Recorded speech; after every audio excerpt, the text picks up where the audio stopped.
You are watching Access LaPorte County, Channel 97. Coming up next is the March 24th, 2023 meeting of the Long Beach Building Commission. You can find more information for this meeting by visiting www.accessLaPorteCounty.org. All right, we'll call the meeting to order at 1:02. This is the regularly scheduled meeting of the Long Beach Building Commission. Actually, we're a couple of weeks late because we had a postpone. Larry, I'm here. Bob LeMay is not here. John Coker here. Ken's not here. Joy Schmidt here. Peter Bible. Yes. Joe Jackman. Present. Lou Mellon here. Okay. First order of business is the approval of minutes from the previous meeting. Everybody should have gotten the February minutes. Any additions or corrections to those minutes? I would move to approve with honors correction of number 20 should be 2500 Shorewood, not 2400. Okay. Which number? Number 20. There it is. And then that's what you sent us the correction on. When you said 24, 25. Okay, so that has been done. Okay, is there a second? Second. Is there a second? Second. Pete? Ken, second to settle in here. And Mark is president.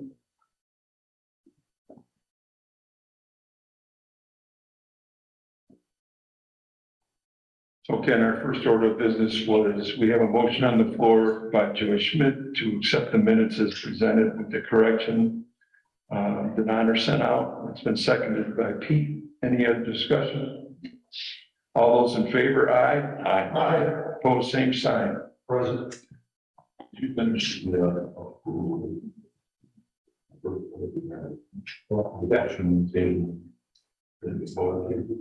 You mean the February? Yeah. Okay. Next up is the commissioner's report. In February, we had 17 permits with inspection costs of $1,298,017, which generated fees of $13,983. We received 138 calls, permits and information requests, and we completed, we got a number for me, 61 calls, site visits, and 13 inspections. That'll bring us to old business. First on old business is beach stairs. The beach stairs, I have not written a letter yet.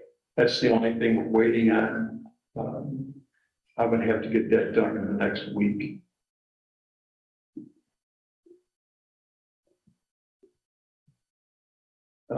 Next up is MS4 requirements. As everybody knows, we are now our own MS4. I had training certification on Monday and Tuesday this week. And I met with Reggie. We have already filled out our notice of intent. She is working on our permit, which has to be sent into FEMA. And that is due by April 1st, and she is in the process of doing right now. From the building department and the town standpoint, at the training on, or the certification on Monday and Tuesday, it's pretty involved, and it was a good training. But what it means is there's a lot more. I don't know if everybody understands what this MS4 situation is. It used to be the county was LaPorte County was the MS4. And MS4 is actually, the town of the county itself. The rules changed this year and now the last year, and now the town, all these small towns that were under the guise or under the umbrella of the county's MS4 now have to be their own MS4s. In doing that, Tom Dolph has been in charge of all the town's outfalls and the MS4 situation. Now, since we are responsible as our own MS4, what was never enforced before now has to be enforced. And those rules are going to make a big difference to us as a town in the enforcement. What they suggest during these, because it's new, especially to smaller towns, what the MS4 people suggest is that we don't come out like bull in a china shop, that we approach contractors, explain what has to be done, what the rules are, and help them so that they are self-enforcing.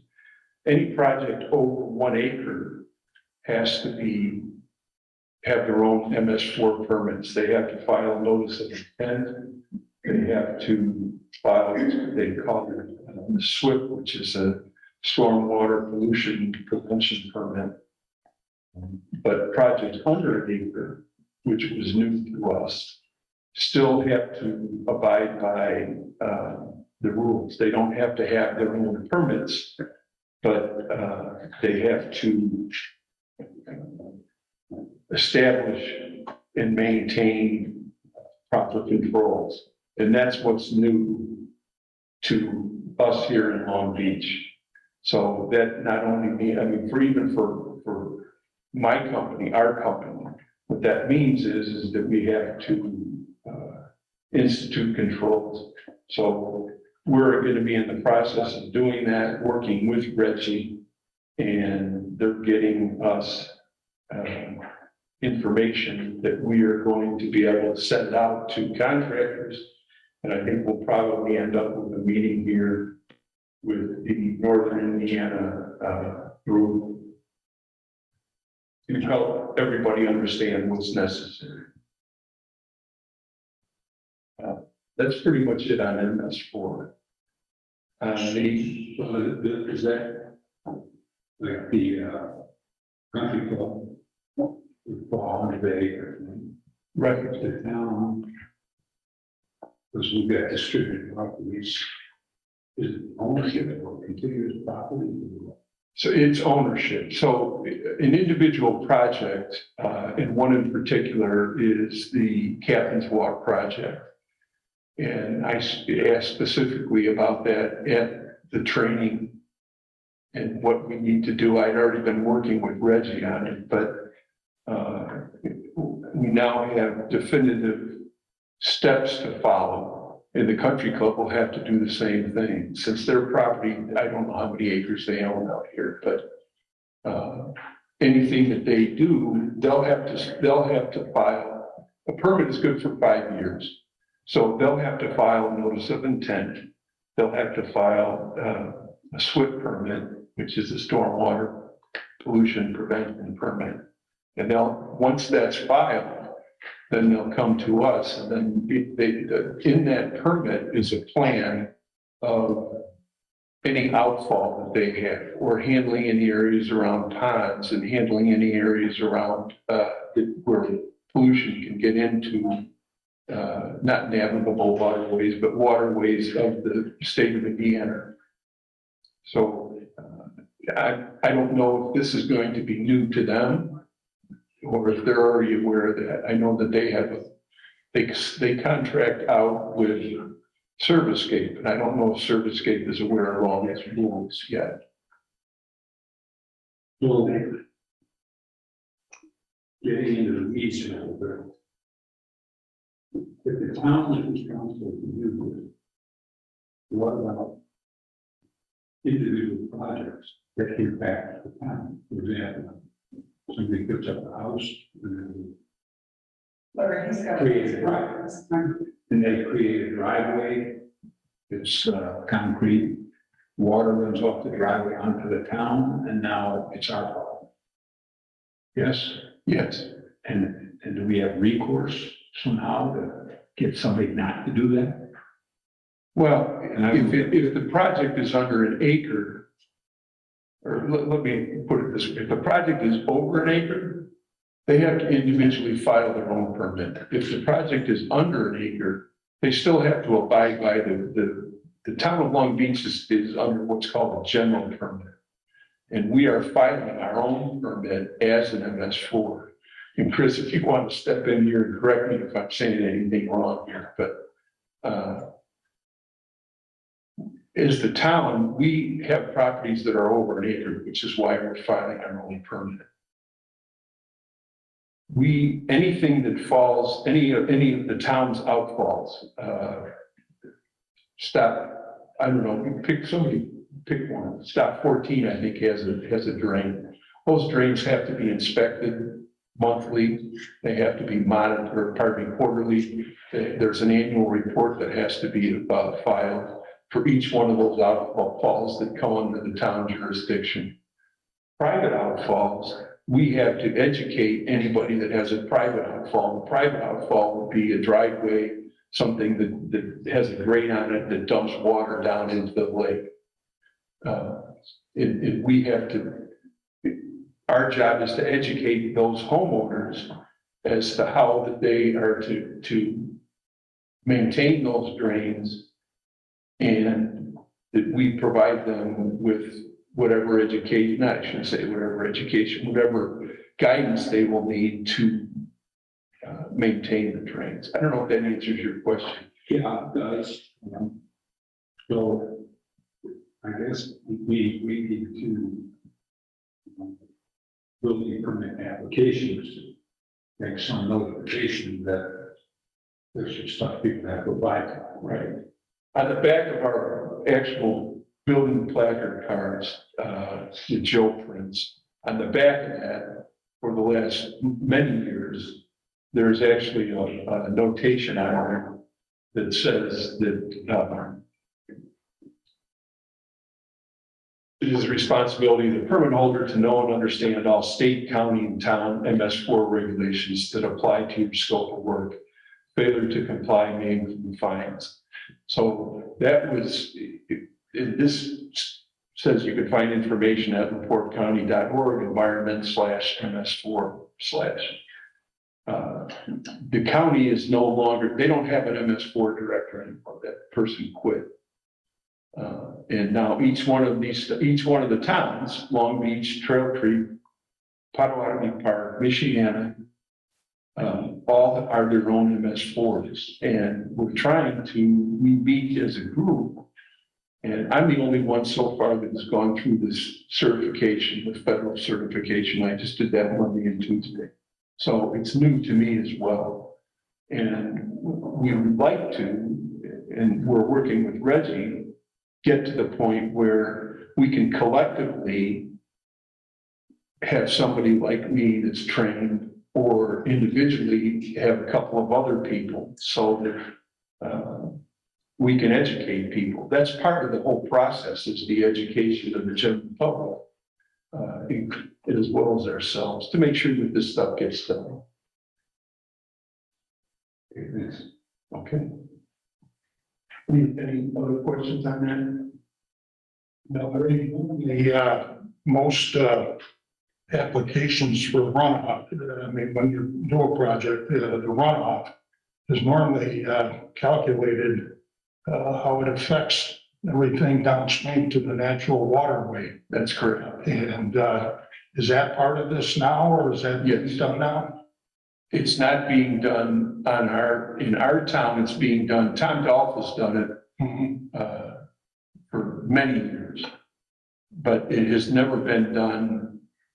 When the county was in charge of all the entire county, it wasn't done on a localized basis. Okay. Now that we are our own MS4, we have to start doing it, which is why we went through the training.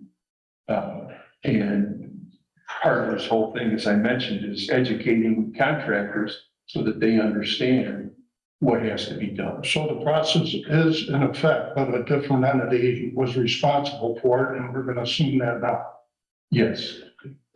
And I don't know if Chris wants to speak to that. I don't know when that happened, why it happened. why they took the umbrella away from the county and handed it to all the individual towns. I don't know. Yeah, that was just a decision that was out of your hands, so it's required. I mean, there's politics in there, there's policy, but, you know, long and the short of that, which you used to pay in and took care of all of that is now your responsibility. And I don't know how some of these municipalities are gonna do it at all. And the problem is here, if we don't do it, I think we run the risk of losing or not being able to avail ourselves to grant money or federal money for roads and that type of thing, which is why we got involved and why we're trying to get this thing started. Anything else? Next up is the coastal resiliency groups. I have heard nothing, and Pete and I have discussed it. We haven't heard anything else. It's basically just a wait and see. They had said that they would get back to us by the end of March, so they still have a week. Next up is the building department software. There was an issue with the contract. The town council had made a decision that they wanted us as the building commission to contact several other communities that use iWorks, and Honor has contacted iWorks and provided us with a list.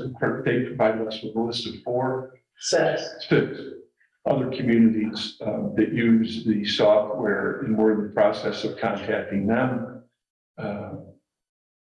I'm assuming we're going to get a favorable response back from them, and if we do, we'll report back to you guys by email, and then we'll report back to the town council.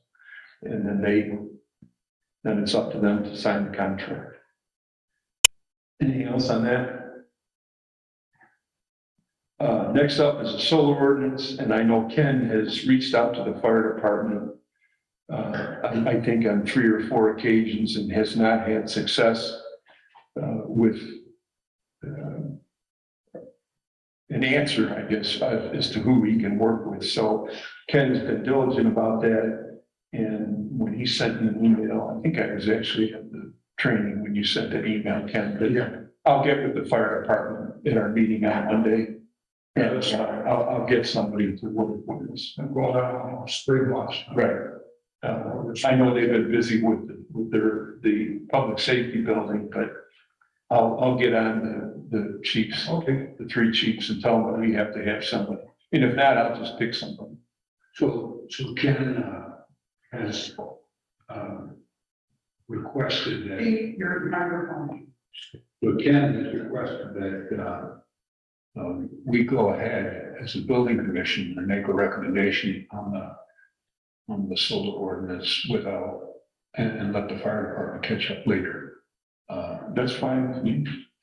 That's the least preferred way to do it, because if they offer input, I gotta mesh that into what's already been given. So I'd rather speak with somebody over there to get their thoughts and concerns. Do you want to give me a week to get them, or do you want to just move forward with what you've got? I pretty much have my stuff already on the technical and electrical aspect, but it's the public safety concerns of the fire department that they want them to have the opportunity to bring it forward. Well, that's some motivation that Kenny could put that forward and have Dr. Lemay put it on the APC's agenda. And that's the 3rd Monday of the month. So they have plenty of time to get motivated to make some comments. And then if the APC were inclined to consider it, they would set it for a public hearing. So that's at least another month away from there, but at least at the conversation stage, Ken could walk forward what he'd like to do. And I mean, I know you don't want to step on anybody's toes. I'm just making a suggestion that, there's over a month that you have of just informal time that it could be before the APC. And Larry, I didn't know exactly what schedule or timeline you had to have this put together and submitted. I don't think there was one put out there. No, we didn't put a date on it, Ken. I think between the discussion you and I had here was, we just want to make sure that we get it right. Right. Thanks. I'll get with them on Monday and we'll. I'm willing to meet with them in person, just to make sure anything, put the in. Well, just for clarity on this, are we gonna put something forward to the APC? We should make a recommendation if we're gonna put something forward. I'm fine with that. I mean, is that, Ken, is that? Yeah, I'll wrap it up this week and I'll get a rough draft for you. We could review it and then send it to them. So Chris, how does that go? Well, you guys can do it however you want. I don't want to speak for people, but I presume you would like the building commission to consider that land before that goes to the APC. So I think that's it for review. So that wouldn't stop the, not having the building commission meeting. Not till. Well, This one's moved. it'll be before the APC meeting, the next building commission meeting will be in a few weeks, because it's going to move back. But probably the timing scale looks at if you get your draft, and if the firefighter, communicate with you between them, then you can make a joint proposal to the building commission, but that would be ready for the consideration of the next building commission. There's no reason why I can't do it. Okay, yeah, our meeting's the 14th. Yeah, so that'll be before the APC meeting, and then it could be recommended to put it on the agenda. All right, so it'll be on the let's do agenda. that, Ken. Let's It'll put be on the it, agenda. we'll put it on the agenda for the meeting on our next meeting, which is All right, 14. draft it, distribute it to the members. Okay, And good. good, so parties. Sounds good. Thank you. Next up is 2930 Lakeshore Drive. Had been waiting for it's a remove and replace situation on some landscaping. It's old railroad ties and dilapidated retaining walls. So they have sent us everything and they meet all the requirements. So I would suggest that there's no reason why we wouldn't approve that permit. Need a motion? Yes. I'd move to approve. Go ahead, second. I'll say that. John, any discussion? All those in favor, aye. Aye. Opposed, same sign. This should be quick. On 1612 Indianapolis, we have not received a consolidated permit yet. That's all we're waiting for. But I have reached out, just as an update, to Adamski to schedule a Zoom call between Larry, myself, and Brad so that we can Okay. quit spinning our wheels. Just to remind everybody that that case is still pending. That trial was just put off on that, so you haven't lost your right to enforce it, but there's still a hope that there's something amicable that happens there. And again, the purpose of that telephone conversation is simply to communicate so that they understand what's required of that applicant. Joy has pointed it out many times via email, but just to make sure that there's an updated, complete application for all of the work that's been completed. Okay. I think you have Joe down there. Joe, I just want to, I think you just did, I just want to clarify, there was an updated permit, there's going to be no decision being made on the phone call. Yeah, and then it would supersede the other ones that were pending and not submitted. I think they have about 1.5 submissions, so. Thank you. okay, next up is the Captain's Walk property. And I kind of touched on this a little bit in the MS4 situation. We submitted a land disturbance permit. They submitted it to us, but they also submitted some information to what was LaPorte County's MS4 permit, and that is no longer valid. So on Monday, as I mentioned, I talked directly with Reggie. She's helping me on this. They will have to submit an NOI, which is a notice of intent, and a SWIP, which is a stormwater pollution prevention plan. And Ken, that's the plan that actually spells out on the site plan, any outfalls, how they're going to protect everything. Usually a senator district or water. And they'll also need a wetland delineation. And pre-construction grades, post-construction grades, all that has to be done on from a surveyor. So I'm going to communicate that with them, and once they get that done, we'll be able to consider the permit. Just for my clarity, this is not, this is not a building permit, this is just a permit. It's a land disturbance permit, that's right, thank you. And they submitted all that stuff to us. Unfortunately, we were in the infancy of our MS4, so we're just figuring out how we have to handle that right now. Next up is new business. First is 2700 Royal Trail. There, that is a retaining wall permit is one, and a concrete patio permit is the second. Both permits meet the coverage and setback requirements. I don't see any reason why we would issue those permits. Anybody have any discussion, Joe? because of the violation. I think we've been waiting for checks and things like that. There's also one which I would include in there, Larry, is a third one, which was the one for the installation of insulation. And that permit is still kind of lingering, so I think we'd approve all three. Is that a motion, Joe? If that's what we're, Yeah, I make a motion. okay. All right, I'll second. all right, Joy, thanks. Joe, second. Any other discussion? All those in favor, aye. Aye. Opposed, same sign. Next up is 3000 Northmore. Lou had issued a ticket on this. There was no permit and unregistered contractor. They started work without a permit. Those tickets have been paid.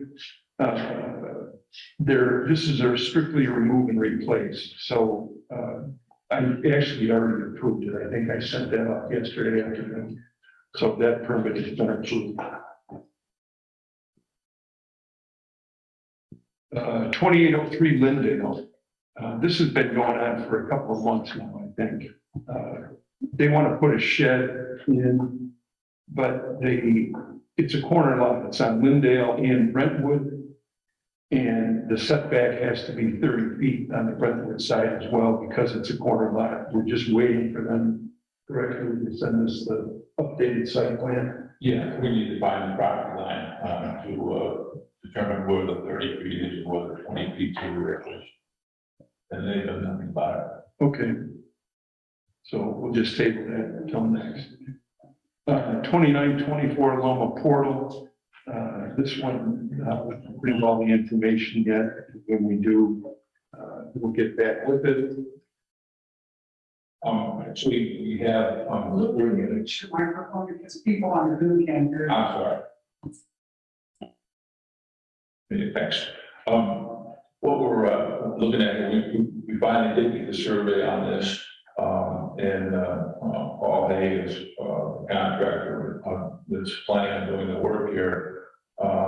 The problem is, it's not conforming, in the fact that the deck he wants to being seasonal, is 8 feet from the side. Well, that's Brent, or that's Hazeltine. Am I in the right one? Yeah, 2801, Yeah. No, I'm not on that one yet. The one you're talking about is correct, that's the 18. Right. We're on 50, sorry. Sorry, I jumped, I jumped. 2924 Loma Portal, that's where they want to redo their retaining walls in the patio and the second patio. Right. We just have to get more information from that. Yeah, we're waiting on plans from Plan Environmental, and it's also coverage calculations. Okay.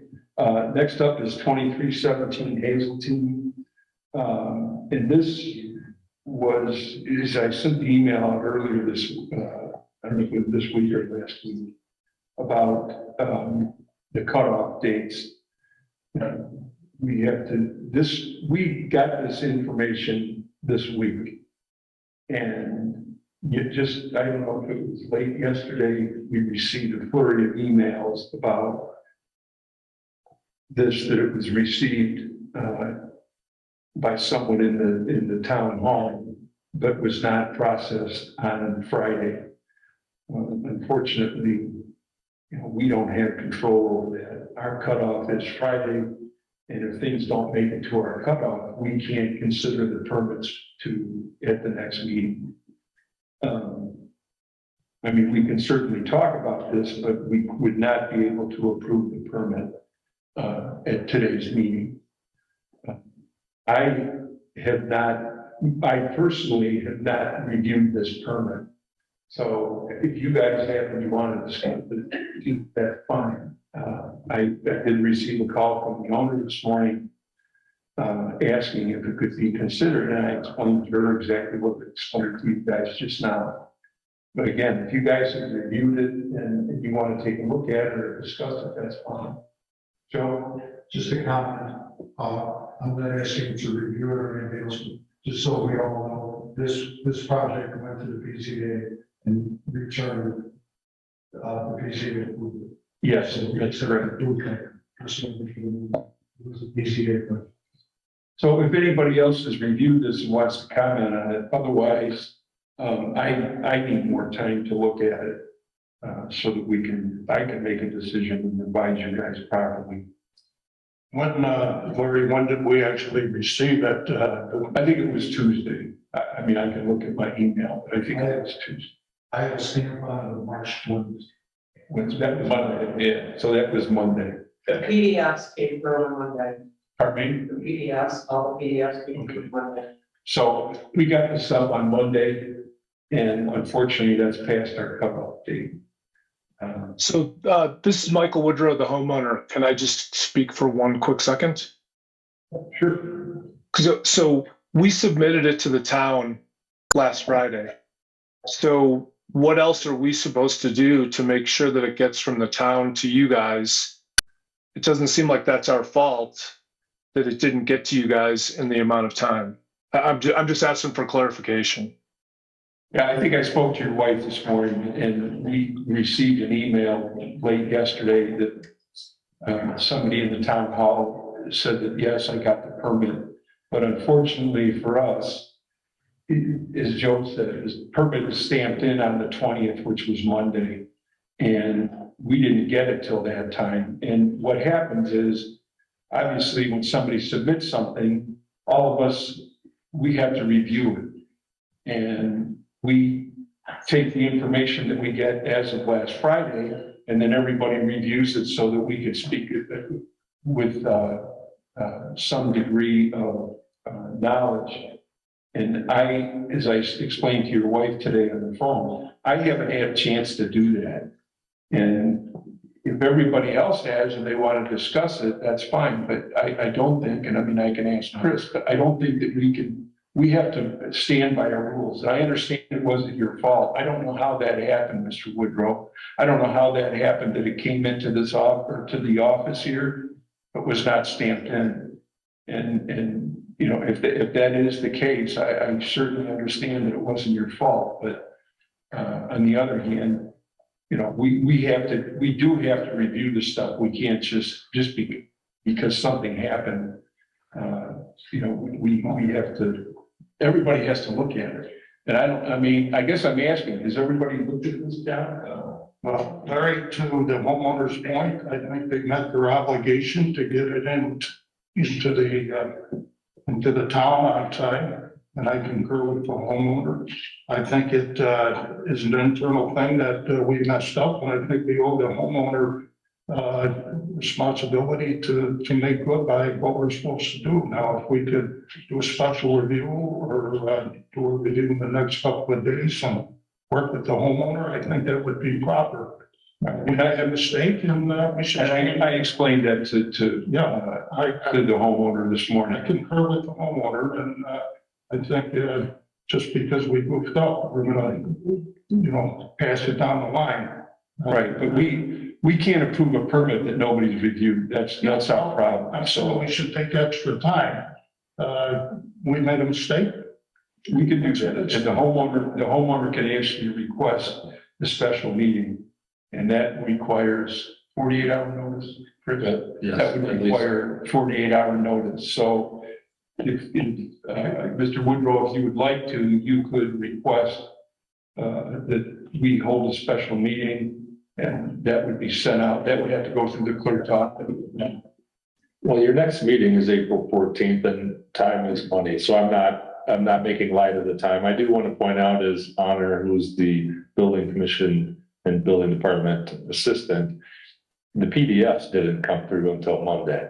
So that I just want to take this time. I'm not speaking in terms because I certainly advise with their situation, and especially in this time where it's tough enough to get contractors and prices go up and you get weather breaking. But this is a reminder of there needs to be some consistency in determining what is even on the agenda. What's a complete packet? What's a complete application? If we don't have a sign wherever they're submitted, we should put one there that's very emphatic that the deadline is this day, this time for the next meeting. And also making sure that somebody stops by on that date and time after that deadline because if somebody stopped by last Friday, and this isn't in any indictment, it's just, we've talked about this and something that Joe and I agree on it. You guys spin your wheels and bang your head against the wall of things that are on the agenda and they get kicked down, a few months and your process, because this isn't anybody's full-time job. At best, it takes at least a month to get a project. And, some of these projects have taken 6 months to get up, to build a shed, or if you need a variance. So yeah, you guys are entitled to do whatever you'd like to do with this permit. It's just, once again, as we talk about amending or adding language to the contract, making changes, I think it's a good time to revisit and making sure that we determine when is the deadline and what's a complete package. Because again, the PDF didn't come until Monday. So technically their packet wasn't complete, but Right. They submitted everything Friday. And so as far as they knew, it was good, right? And I didn't understand that. I thought everything was handed in Friday. So Hunter said that the PDFs came in Monday. So I guess the reality is it didn't, whether it's a technicality or not, Mr. Woodrow, as I said, I'm sorry that happened.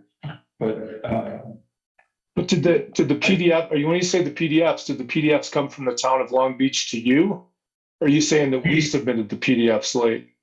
I think the PDFs came in from the contractor. That's right. Yeah, the PDFs from the contractor came in on Monday. So that would be, then the permit would be complete. So the permit was complete on Monday, which means it was all the information, filing a part of a permit. We don't consider permits here until all the information is here. So you can't, and this isn't directed at you, Mr. Woodrow, this is in general terms. If somebody were to come in and file a paper permit and drop a check off at the clerk's office on April 1st, what is it? You're backing up. Yeah. Sorry.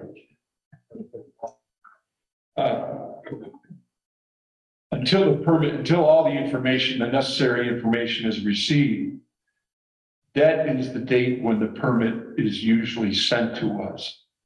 And it sounds like that's what happened. The PDFs came in from, I'm assuming you dropped. I received a call early Monday morning from Honor, and I sent a paperwork right away. Okay, so I'm assuming you're the contractor. So the contractor dropped the PDFs off at the town hall on Monday. I don't know what was dropped off on Friday. So the reality is the permit wasn't complete until Monday. And that's why we haven't looked at it, because it came in on Monday. Whether it's, and I guess back to my original, what I was telling you is, if somebody comes in and drops the permit application off in a check on April 1st, but doesn't bring the drawings and the rest of the permit that information isn't in here until the 25th of April, we don't even get it. until the 25th of April. So that's when the permit is complete. It sounds like there was some issue with the start of the paperwork on Friday, but the contractor said that you dropped the stuff off on Monday. So Okay.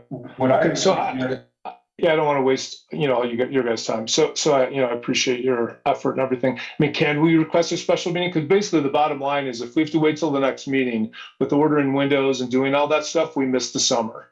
So, we've been 26-year residents. We went through a long BZA process to prove to the BZA that we were reducing the coverage on our lot down to the the recommended level. And that was a very long process. And so, I mean, can we request a special meeting? I hate to bother you guys with that, but is that in our rights? Our next meeting is, what did I say, the 14th of April. We need time to look over your stuff, whether that is 1 day or 2 days. As Chris said, everybody here is a volunteer. So everybody needs to be able to look at your information and come outside of the meeting I'm talking about.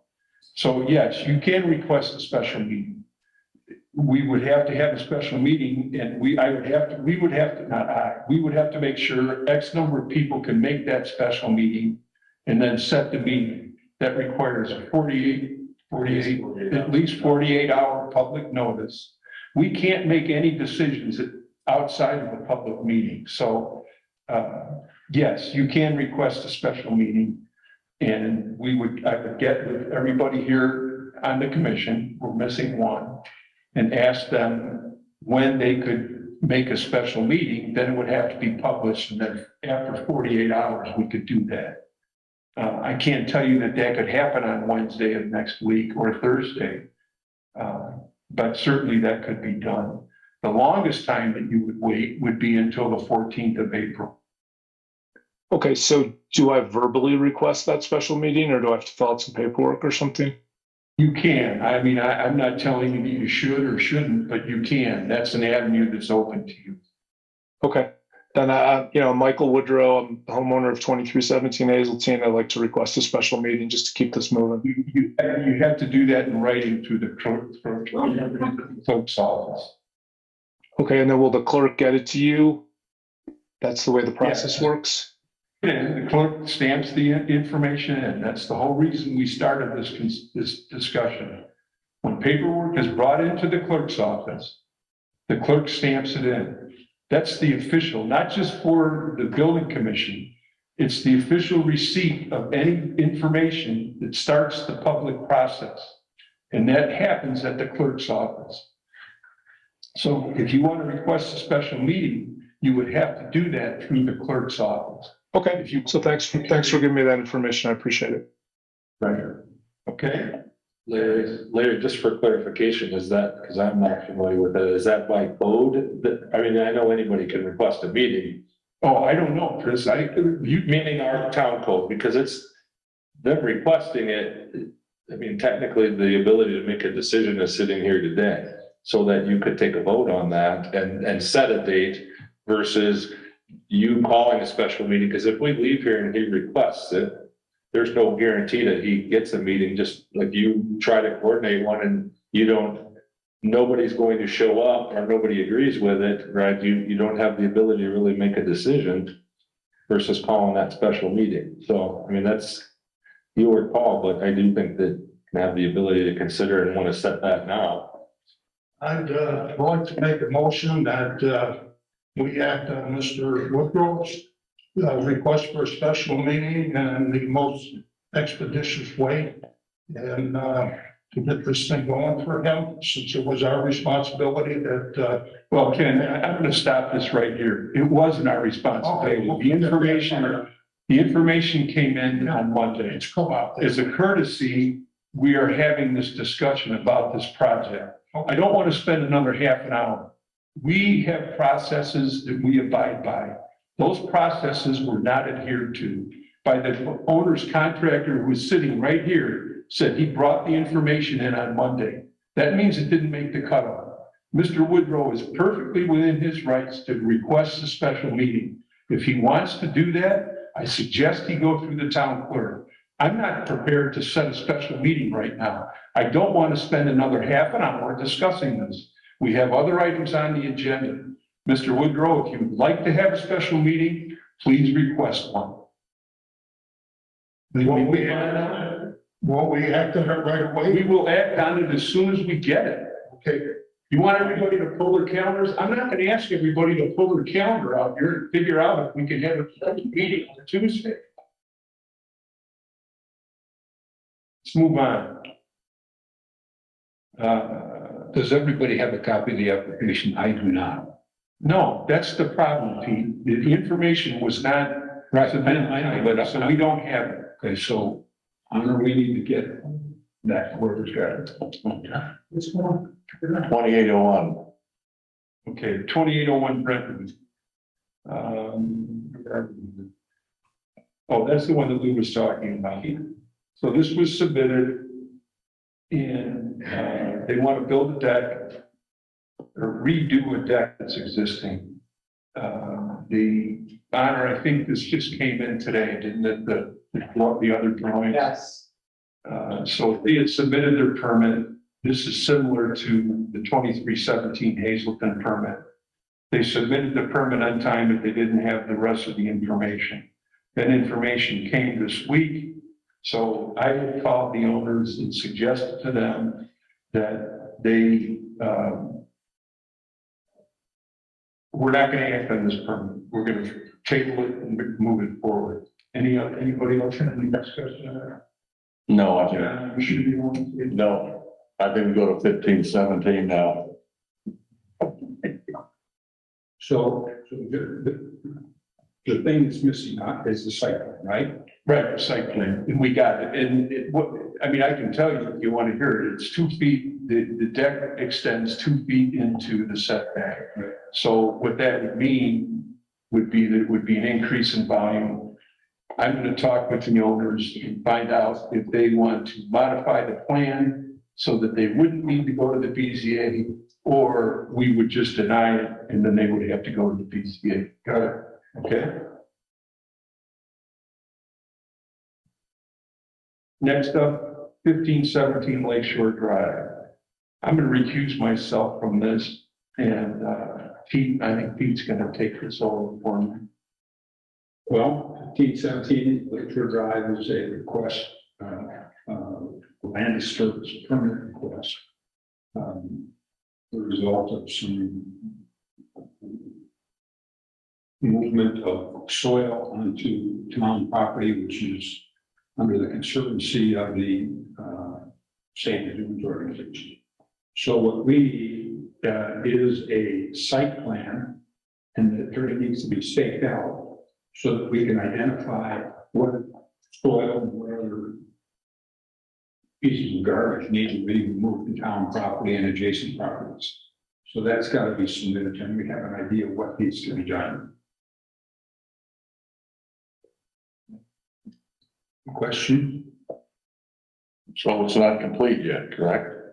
I'm sorry, It's not complete yet. it's not. Okay, so we don't need to talk about it anymore. That's right. Okay, let's move on. Did I address something with that? I'm sorry? Can I address that? Sure. You can need or you can do it. We haven't given your name, but we have to go to the next, sorry. Just for the record, yeah, that's your name address. It's on Milo Velas, 1517 Lakeshore Drive. Lou had mentioned that he needed a site plan, so we sent that with the topographical on there that they had done. That was emailed in a while ago. So that should be on file. Is it a survey or is it just a hand? It was the third survey by Pete. And it's current?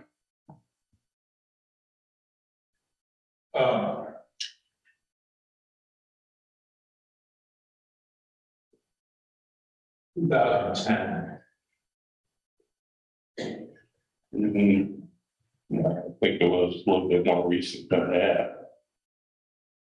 Because we had the septic laid out on it and everything. It could be, are you looking at the original date or the updated date? Okay, And it says 2010 on it. And then corner, and then it gives you previous, surveys, all the way to 2009.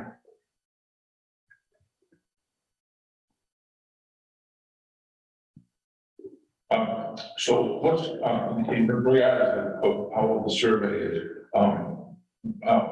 what this commission needs to, figure out is you're talking about moving 70 tons of sand or so, right? Correct. Yeah, okay, and, you're now saying that 85% of that is, behind the property line. right, on the Save the Dunes property. That's why you requested us to do a second permit application. Well, it came from, and somebody else. Right, so they built one out. Yeah, and we just got that, Wednesday, Thursday, from school, March 21st, yeah. Is the lot staked out from what I saw? It's still staked out. It has the markers in Yeah. place. Do you agree with that? And the picture we submitted with the Save the Dunes one shows the actual location and a picture with the stakes notated. Yeah, I just can't agree with the fact that 85% of the bill is across the property line. Did you look at the picture where the stakes are? Yeah. Would you like to come up and physically look at it? I have. Yeah, Okay. So what percentage do you say is over the property line? off the top of my head, I didn't say. Why is that important? I don't know. We'll lose. Anything that's over the property line is too much, right? For us to request it, but that's why there's a second request in from the Save the Dunes people to move it. Okay, the soil was moved on to, actually it's town property. And Save the Dunes has conservancy or some other jurisdiction. No, the property was deeded to them, subject to future reversionary rights to the town. Okay, So the Save the Dunes is the title. okay, So they request, so bringing in the blanks there, they submitted another application to stop there. They do, yeah, not that they're saying it's, you know, Wednesday, right, that would be it. This is a question that was withdrawn, refused to it. But you're talking about paying the which I'm not gonna get into the details of it, but somebody did submit another land disturbance, permit on March 21st.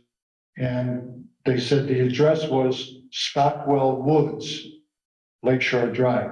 Now, is Stockwell Woods owned by, Save the Dunes, or how do all these players come into play? Oh, I can't speak for all of them, but I was speaking on the heels of Pete's comment that the town owns that, and that Save the Dunes was the conservator.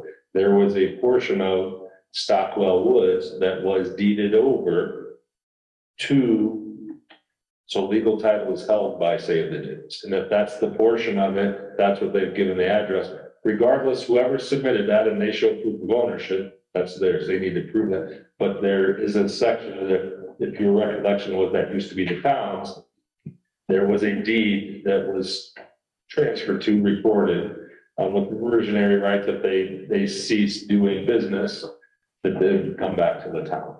Okay, so if I'm understanding, and I apologize for being confused, there was a certain plat of land someplace behind this gentleman's property.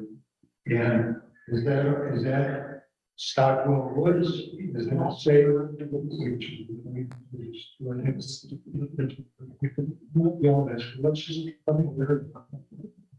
So, you know, Joy just told me that she believes that it's all owned by the community.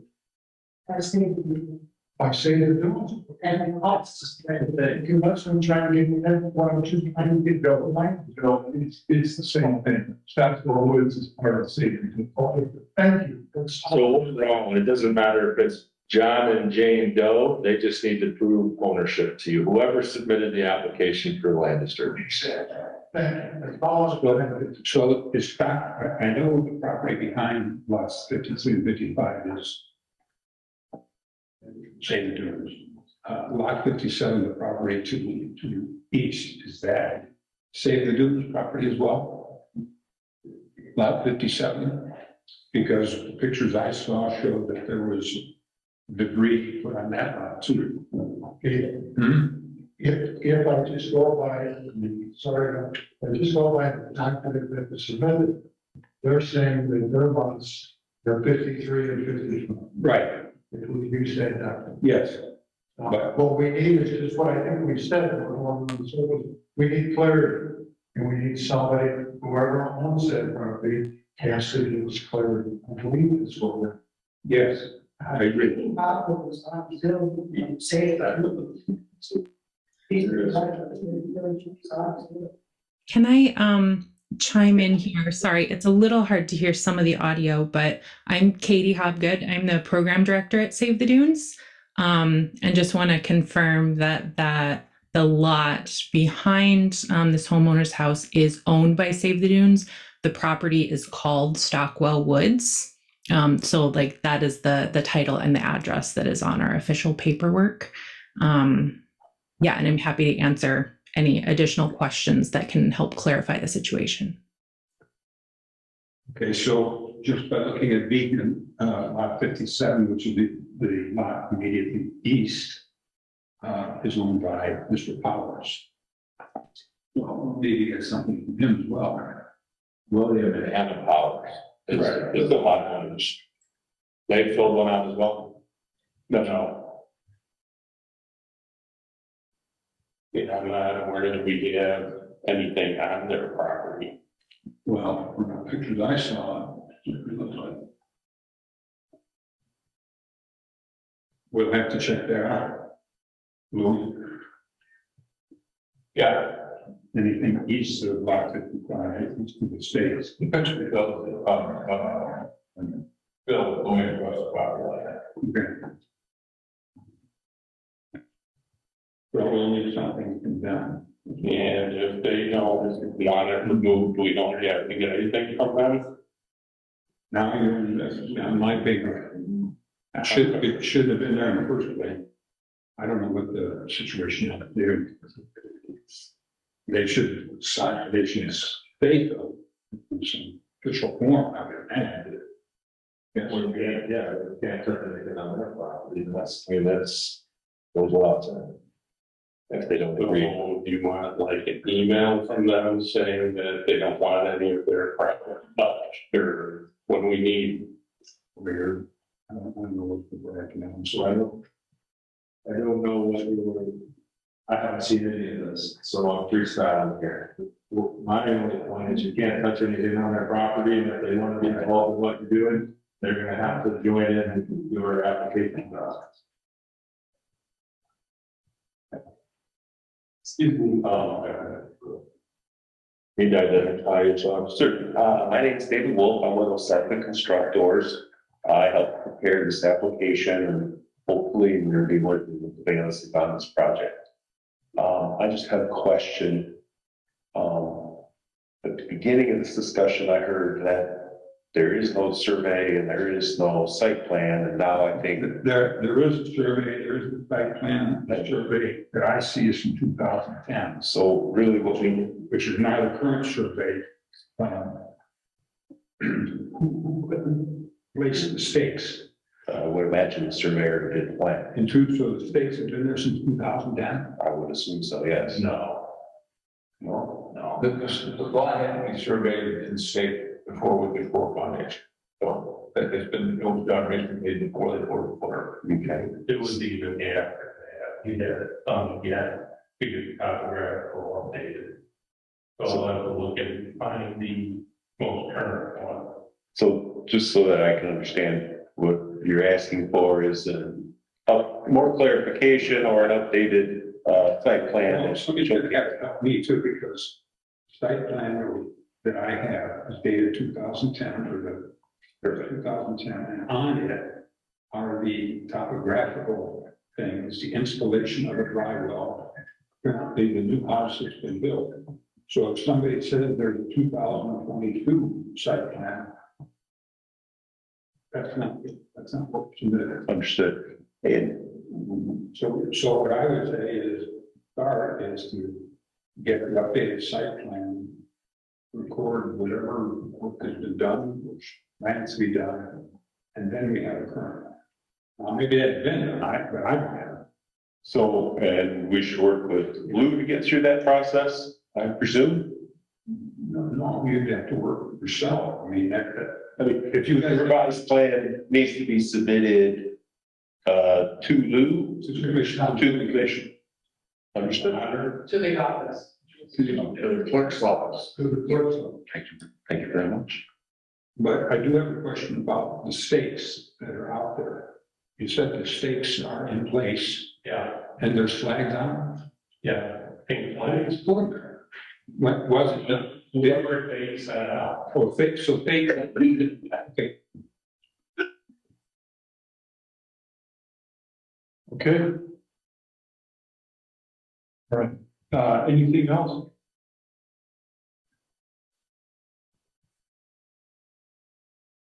Oh, wait, I'm sorry. Just a second.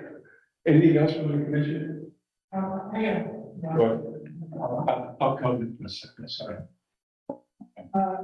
I've been talking to Deanna about her electrical permit, and they're pre-printed and I'm about to run out of them. And all of the information, our pre-printed ones are incorrect. It still has, Leroy's address and information on it, and Deanna has to cross off things or honor or whoever. And they had to add things on, so we need to update it. I don't know about it. Joy Yates is the one I talked about this, I don't know if it was yesterday or the day before. We have a candidate for an electrical inspector who somebody presented to you from the electrician's hall. And we're going to talk to them as well as the previous one. I think Ken, I don't know, did you meet Dave? I don't think Ken met Dave, but Ken had some concerns about whether or not he was licensed or something. Yeah, there's certified electrical inspections association. There's a governing body, national body that has a criteria for electrical inspectors, and I think that anybody that we hire should have that certification.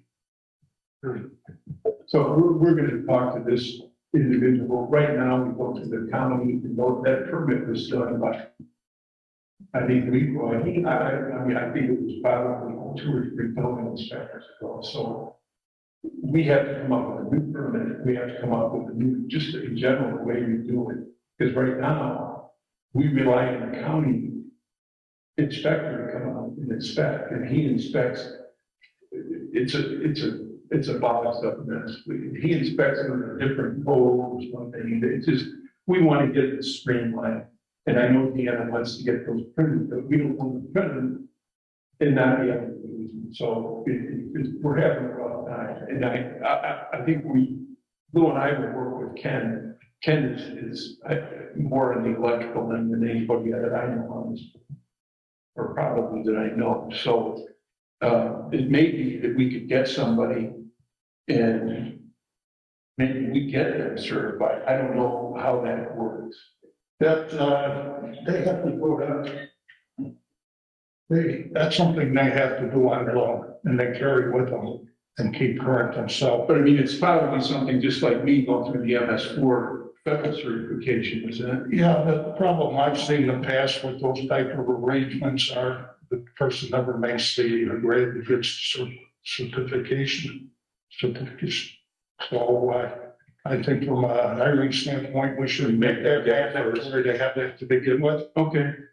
Just as a safety cover. Yeah.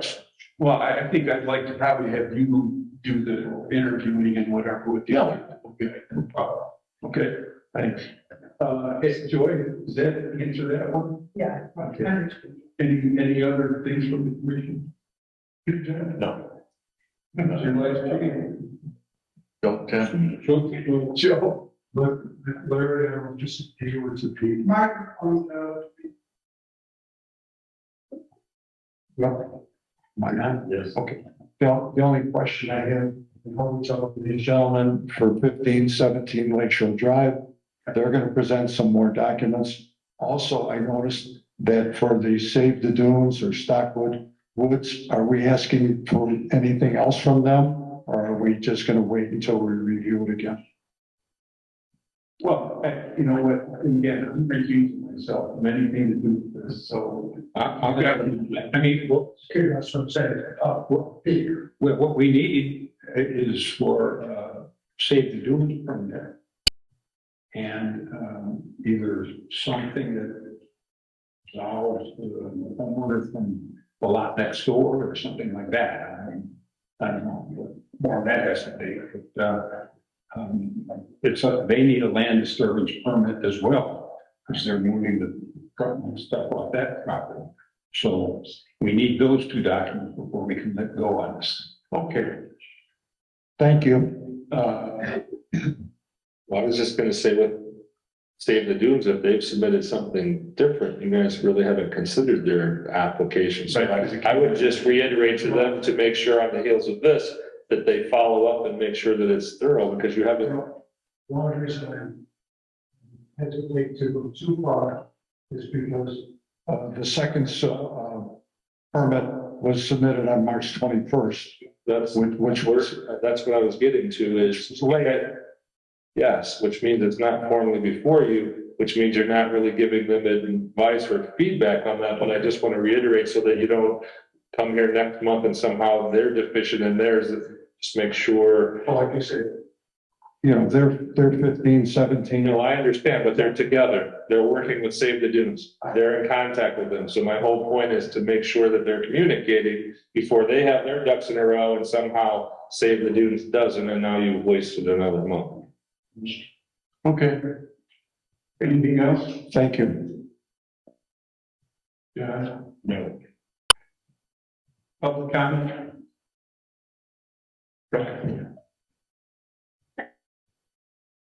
Thank you again, David Wolf, I'm with Selk Constructors.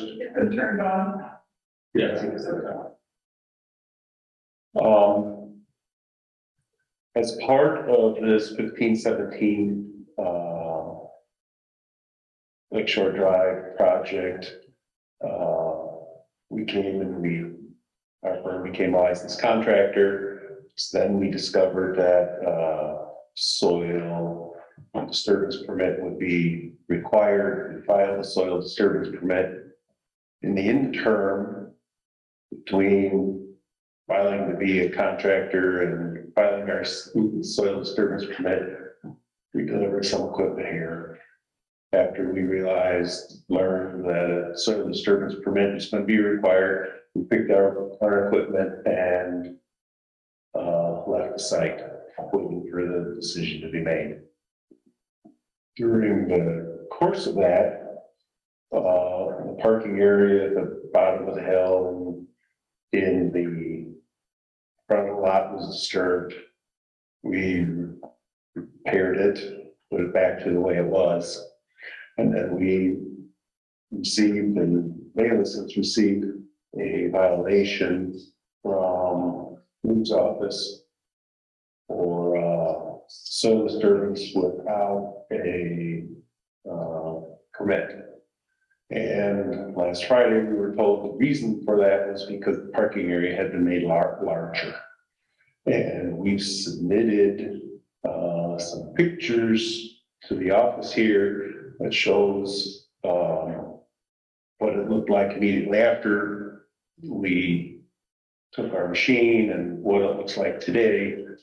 And an image from a year ago, which showed there was parallel parking at the bottom of the hill then. I don't believe the parking area at the bottom of the hill has grown in size since we took our machine away or from before. So, my understanding is I need to come and address this board, with that issue, and I'm hoping, for a resolution or, some way to manage this issue, because I believe it's been put back to the way it was when we were at. This isn't, what I'm going to say here is not in particular to this project, but tickets aren't, or citations aren't appealable here. There's a process, and I'm sure somebody here would be happy to give you guys the documents or cite the ordinances. That's how you appeal tickets. Once a citation is issued, we don't control it here. I know you were advised to come speak to the building commission. The building commission is, so first and foremost, I just want to reiterate, this is public comment, so it's generally not a back and forth. Okay, sorry. No, it's, you get to run the meeting however you want. This is the type of matter that should be on the agenda so that you have the ability to consider, do those things. Secondly, I know you were advised to come speak by some representative of the town. However, the building commission is not the party that you would receive relief from. Yeah, the BZA is the one who considers any appeals from building commission or from a representative, building inspector, et cetera. So you appeal that to the building commission. They meet the second Tuesday of every month. They have a filing deadline. So that is the process if you believe that you want to appeal an outstanding or a citation.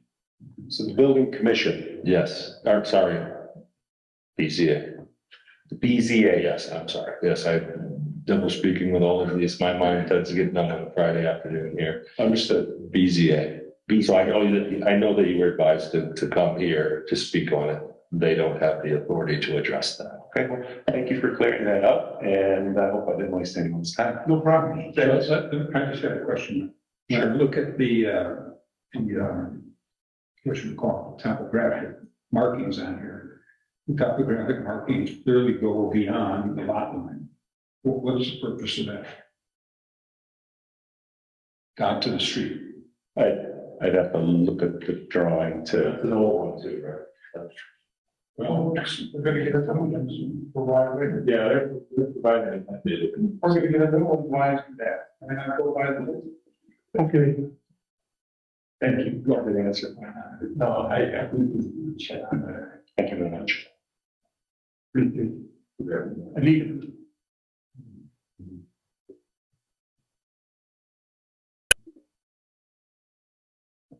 Microphone is turned on. No need to be told. Anita Remages, 2300 Florimond. I'm speaking in general about responsibilities of the building commission and of the building commissioner and of the building inspector, and specifically regards to 2311 Hazeltine. Work started November 1st and it continues to go. I had taken photos. The building commissioner was out there along with the building inspector, and there were revisions made to the only permit was for a septic work and a second permit for a 3-season porch. The work was revised. There was another permit taken. This week alone, there are irrigation trucks out there. There are landscaping trucks. There were, I think for 3 days, there were 5 electrical trucks. There are trucks that have no markings on them. I know that this person filed a contract so that he could waive workers' comp. It has been day in and day out of numerous trucks. They now park at 3 different houses. They park at the house next to them on Oakenwald. They park at the Duffy house, and they also parked across the street on Hazeltine, in addition to their own, because it is a shared driveway. There are workers on the roof. There are workers doing window repair, chimney repair, pulling up shingles, tearing out wood from dormer windows. A dumpster was in the back. The list goes on. The three-season porch, I'm curious what a three-season porch is called because because when I did a three-season porch, my workers took out screen and they put in Easy Breeze windows, and it was a day project when they returned the next day. That was my three-season porch. I don't know what they're building. I'm not sure what qualifies for a three-season porch, so I guess I'm asking about that. I'm wondering if any other building commission members other than Joe Jogman ever drive by homes that have received permits. I don't know what the responsibility is of the inspector, of you, Lou, of you, Larry. If a permit is issued, how often does someone go by? How often does someone look at it? How often do they check the scope of the work? What's the responsibility? Is there a schedule of visits? Are there things that have to be checked off the box? Are some contractors treated better than others? Are some contractors given the benefit of the doubt? I think if we look at the debacle of 1802 Lakeshore Drive, it was termed a rehab when in fact it was a new build. Again, it takes me back to my question of what's a three-season porch? What's an addition? If you drive down Oakenwald between Larchmont and Hazeltine, take a look and you tell me it's still under construction. So, in conclusion, I will say I did a small project in the fall, landscaping. I put in 10 stones and I paid $1,300 and I took out a building permit. When I did my windows, I took out a building permit. From now on, based on what I've seen, I think I'm going to play the odds in Long Beach. I will do the work without a permit or I'll do a permit. And you know what? Maybe nobody will come and look. I'm not sure what the follow-up is. And I will say, Larry, you have been very, very receptive. Lou, you have come out and looked, and I appreciate that. And I don't know if it was just that one time, but I think I'll be taking my chances. And again, the responsibility of the building commission, maybe it ends once you approve something. I'm not sure if that then passes to the inspector, but I'm really kind of feeling a little bit let down. It goes back to the Duffys who built a shed and then, you know, their shed still is. So I love the ordinances. I just hope that there's follow through. Thank you. Thanks, Anita. You're welcome. Anybody else? Yeah, I got a question. You're not public. Oh, thank you. I'll bring it up there. No, you're public. Regarding these comments here, what is the status there? Are these guys following stuff? I mean, I'm particularly puzzled by the issue of the, what do you call it? The 1099 people versus you know, Uncle Jimmy's and the independent contractors. Our ordinance and the ordinance of the state of Indiana say that if there's any contractor, it basically boils down to if you haven't issued a 1099 to an employee, they are not an employee. A W-2 even. Well, okay. A W-2. And that they then must be independent contractors. So, and I don't know, I guess this person has said they're all, what, employees? Or no, they said they're all independent contractors, right? Yes. Okay, so, and are there any contractors other than, how many contractors are registered on this site? Just one? Every, you know, and I'm not going to put Anita on the spot and ask her name. And I don't know if they're even registered. I know that some of them are that you and I have discussed. I haven't been by there in this week yet because of other commitments, but I'll go by and take a look. And Pete, to your question, yes, and unfortunately, that's rampant in our industry. And I say our, not as the building commission, but as in my real job. Contractors are required if you have an employee, you have to have workers' compensation. And what happens quite a bit, and Otter, well, Deanna can usually tell us too, but she's not in here. And I'm sure Mr. Wolf knows the exact same thing. There are many contractors that get these waivers and send them in. And they say on their application that they're a sole proprietor or what have you. And they don't carry workers' compensation insurance. So there's a move afoot in the state of Indiana, and there's some unions involved in it. And, you know, I'm not going to ask you to speak, but I know that Dave's probably aware of the same thing. So they're trying to clean it up. The insurance companies, I personally talked to one of the town's insurance agencies, which is General Insurance.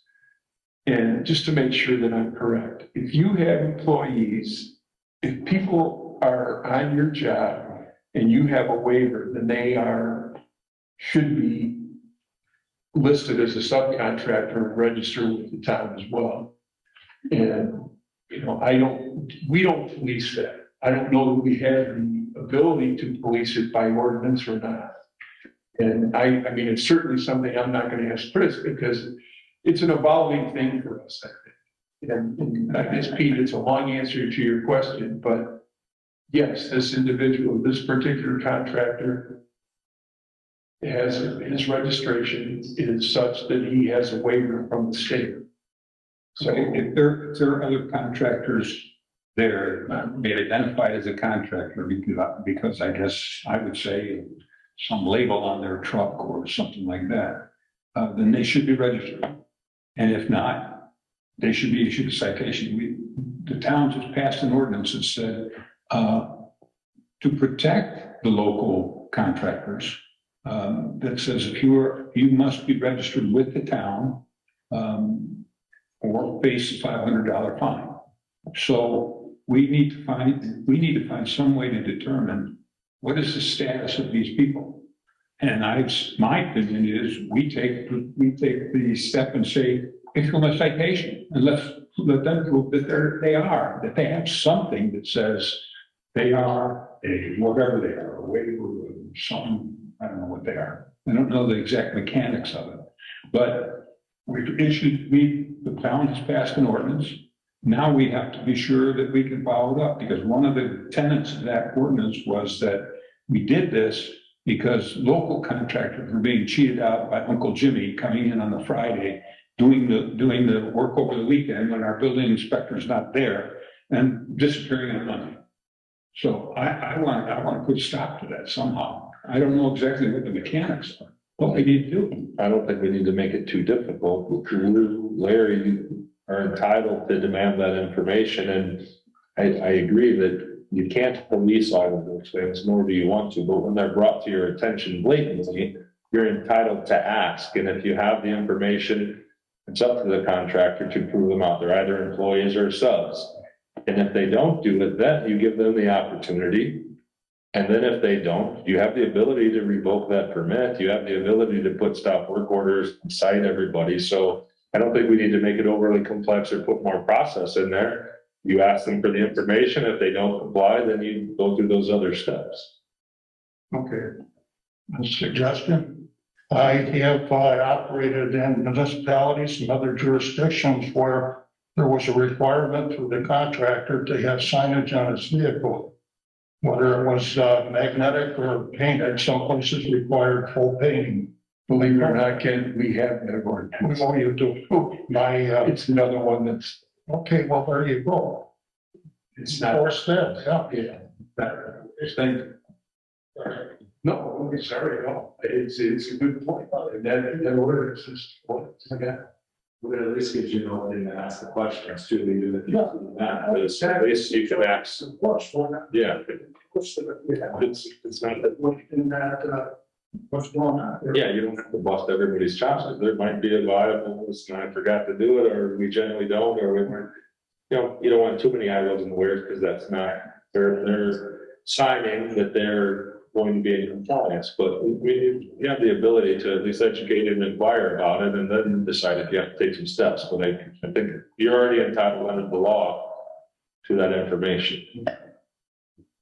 Just one comment to Anita, Jordan Gatsby and, Arlene, Sandel are both completely aware of the new fine, structure. And I know for a fact that, all the stuff, on that job are registered. Okay. Thank you. All right. No, who's done here? Public comment? Get you a hat and a badge and maybe a light for you.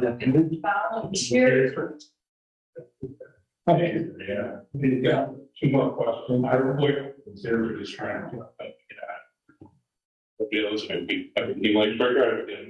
Just two quick questions. Trying to get the occupancy permit that was apparently not filed. What do we need to do for that? Well, for reasons you know, I had to recuse myself, so I think I'm gonna ask because I think that Chris, There's a violation. Occupancy permits should be granted and written out and issued when they're ready. In this instance, the code also addresses that when there's violations, those occupant certificate of occupancies be withheld. So what I would suggest is after everything, what you're doing and in between that process, that certificate, the building commission can work to get that issued if everything is in compliance with the code. Normally I would do that, but Yeah, I know you said it before. I guess Conflict of interest. Have you been fined? No. Well, that's my second question. You supposedly said you got some proof that we expanded the parking. Well, let me just cut off there. No, hold on, because this isn't the proper board for that. Right now, there are violations, and unless and until those are appealed, those stand. And that's what I was alluding to in the code, that certificate of occupancy, and there are code provisions that say they're not going to be granted until the property is fully in compliance. That changes that those violations are withdrawn or overturned or whatever the case may be. But this building commission isn't, there's going to be no decision to make to give you relief or peace of mind. No, you should talk to the BZA. Should talk to the BZA, and then if there's a request, I don't really know what you're talking about, but in terms of befores and afters, the way to address those is before the BZA. Well, supposedly you preclude. I'm not here. I represent the building commission. The building commission is not the proper board or commission for you to be for it and get relief for this. Okay, so BZA it is. Any other public comment? Yeah, not really a comment, let's see. Name and address. There it goes. I agree with you. Name and address. Bob Boyce, 2926 Lakeshore Drive. Thank you, dear. You're welcome. Anyway, I worked with municipalities outside of Chicago, Stone Park, Melrose Park, Franklin Park. And they had the same problem we have here in Long Beach. They had gypsy contractors, no signage on their vehicles. So nobody knew who was on first. Now, I've experienced it over on Lakeshore Drive at my place where I have the vacant lots, where you get these gypsy contractors that they just take over your property. And then they leave debris all over the place and nobody knows who to point a finger at. And I think that if we had an ordinance, so when they came in and they got their building and their business permit, contractors permit, they were informed that they had to have signage on their vehicles. And then we had a fine for them if we caught them when they didn't. It would save a lot of problems. It would save problems for the police, for the building department, for Lou. You could drive down the street and tell whether a guy, was in business legal or not. And I mean, that's the only comment I have towards it. I think that, it's really a good idea and it should be instigated. And thank you for your time. Thanks. Anything else? Motion. Alrighty. Second. All those in favor? Both things, and thanks everybody.